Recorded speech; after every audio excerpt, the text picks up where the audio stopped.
ฉันรู้มันยากนักที่รักฉันนั้นขอบใจเธอเหลือเกิน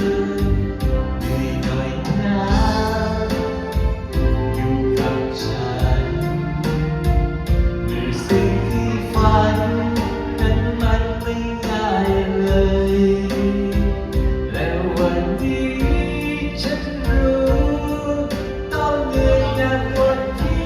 เคยแต่เธอก็ยังยิ้มได้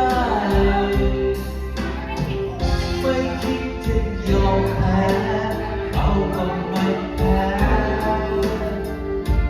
แค่ในทางที่มีดอกไม้ให้เราเดิน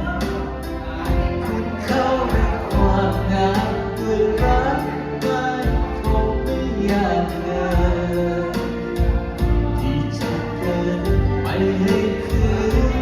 ปลายทาง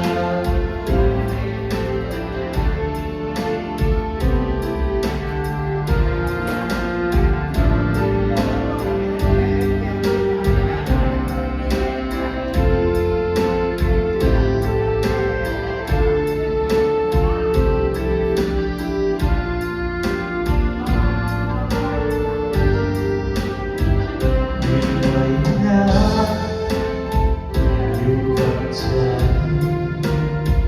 มีสิ่งที่ฝันนั้นมันไม่ง่ายเลยและวันนี้ฉันรู้ต้องเหนื่อยหนักกว่าที่เคยแต่เธอ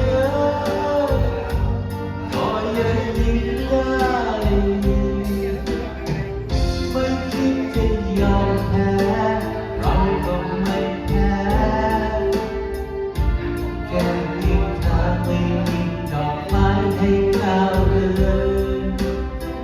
คุณเข้าด้วยความหนักด้วยรักมันคงไม่ยากเกิ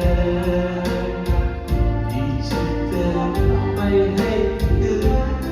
ปลายทาง